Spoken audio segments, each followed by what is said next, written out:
Hi everyone, so we're going to do 13.4 more circuit calculations today. Here's a little starter question, just have a read through, press pause, have a read through and have a go at doing the question, and I will go through how to do it in a minute and you can check your answer.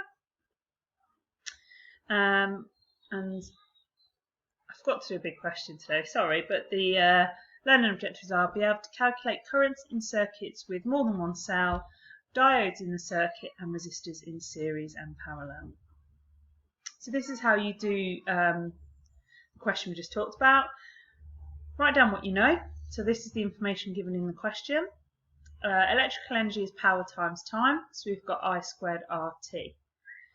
I've used my EMF equation, rearranged it for current, so I get 0.4 amps, and then I can find the energy dissipated by the internal resistor.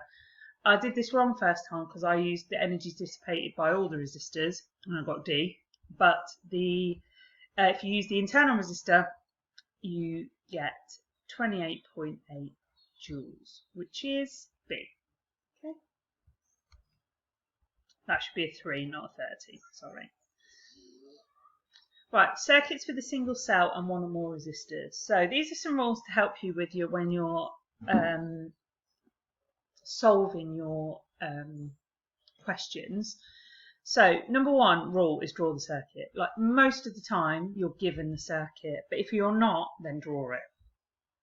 Number two, if you want to calculate the current passing through a cell, calculate the total resistance of the circuit. So you might have some series parts, you might have some parallel parts, so calculate the total resistance and use your combination rules to do that. And then once you've done that, you can use the EMF to calculate the current, okay? So the cell current will be the cell EMF divided by the total circuit resistance. If you want to work out the current and potential difference for each resistor separately, if the resistors are in series with the cell, then they have the same current. Sorry,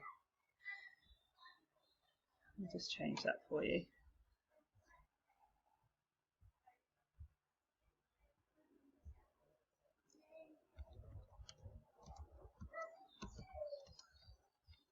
There you go.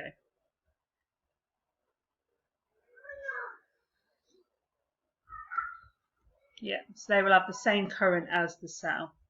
So PD across the resistors in series with the cell will then be current times their actual resistance for that resistor.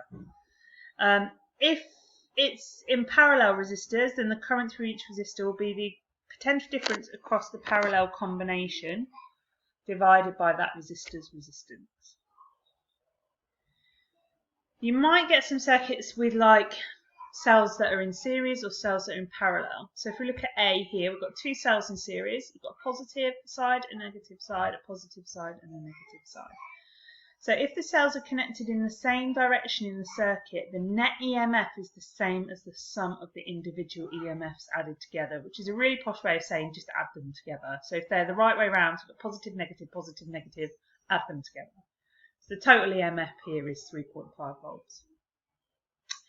If they're connected in opposite directions, which is shown in B, so you've got positive, negative, positive, they start cancelling each other out.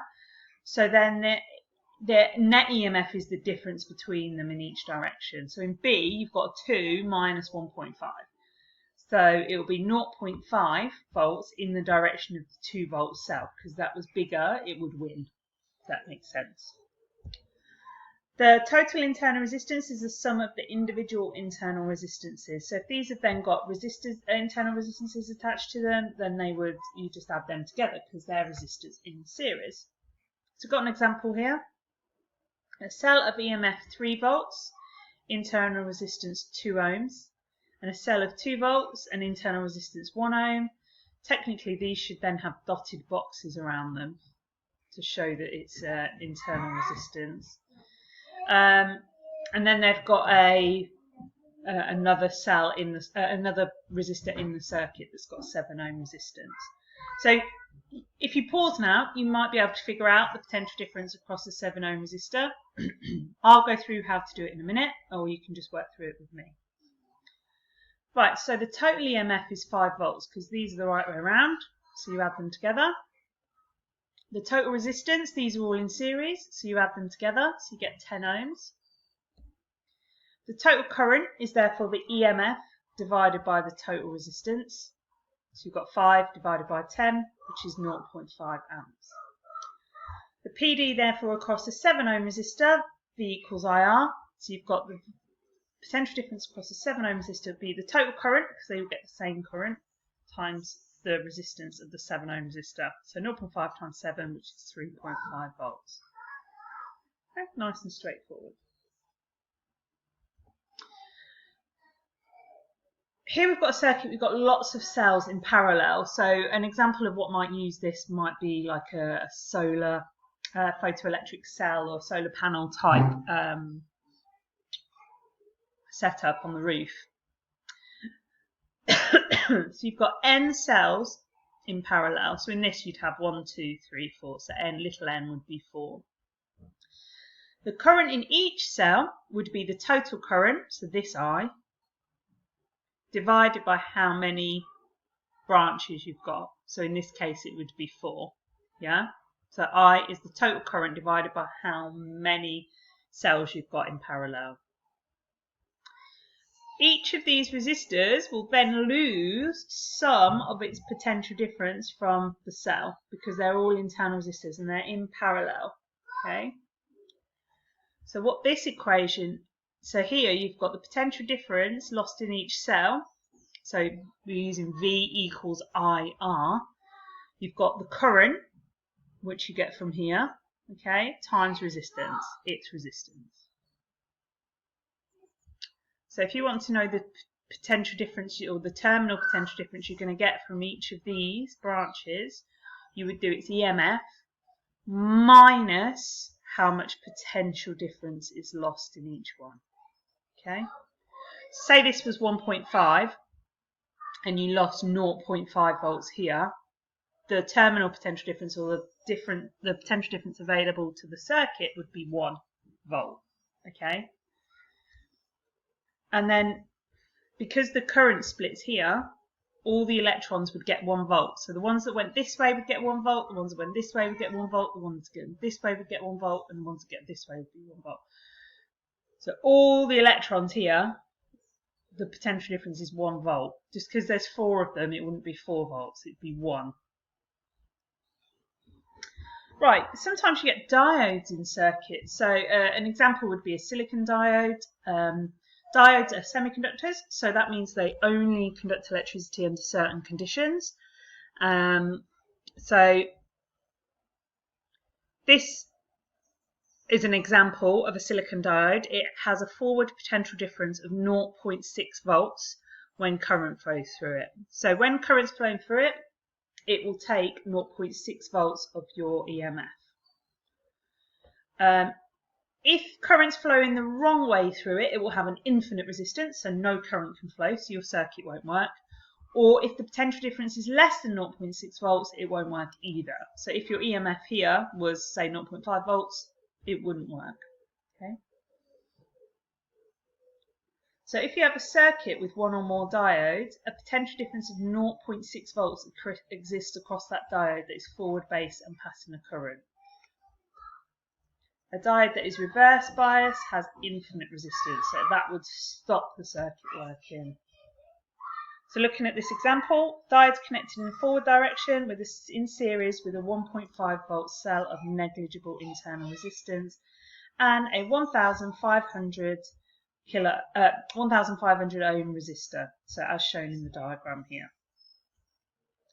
The potential difference across the resistor would be 1.5 minus 0.6 because that is what the diode would take, which gives you 0.9 volts.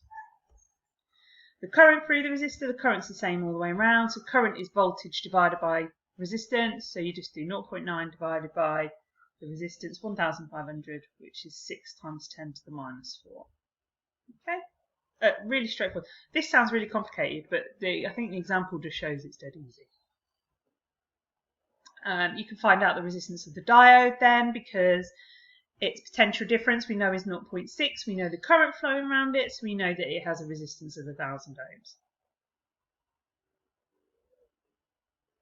Right, just having a quick look at Kirchhoff's law, which we've looked at before, and you made me lovely posters to do with it. So, at junction in a circuit, this is his first law. The junction in a circuit, the total current entering is equal to the total current leaving the junction. So I like to think of this one as the rivers. So if these two rivers are coming together here and here, then the junction is here. So the current leaving here is a mixture of both rivers here. So if you have a junction in a circuit and two currents coming together, then afterwards the currents merge and they make the total current. So that's fairly straightforward. For potential difference, it's his second law. For any complete loop, that's supposed to be, sorry, I've not checked this, sorry. So for any complete loop in a circuit, the sum of the EMFs around the loop is equal to the sum of potential drops around the loop.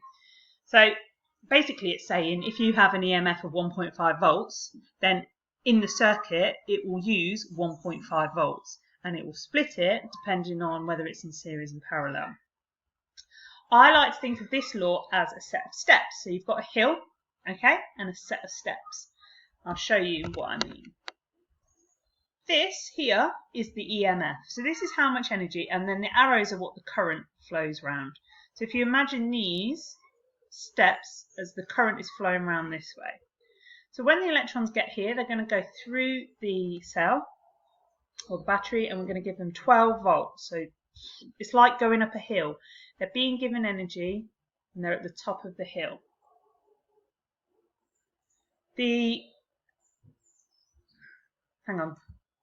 So the electrons here have got an EMF of 12 volts. At the bottom, they've got no volts. So here's the hill. We've got 3 bits that go down. So these are the resistors. So you can see here, each resistor is the same size because the lengths of the arrows are the same, which means this circuit has 3 resistors in. Because 12 divided by 3 is 4, then each step will have 4 volts. Let's look at this one. So here, still got an EMF of 12 volts. So the height of the hill is still the same. But this time there's only 2 resistors. They're both the same size, so that would be 6 volts. So here you're saying the potential drops around the loop is equal to the EMF. So both of these drop by 6 volts. So the electrons here have 12 volts, then they have 6 volts, and then they have no volts. Go back here, get 12 volts back up to the top. Okay.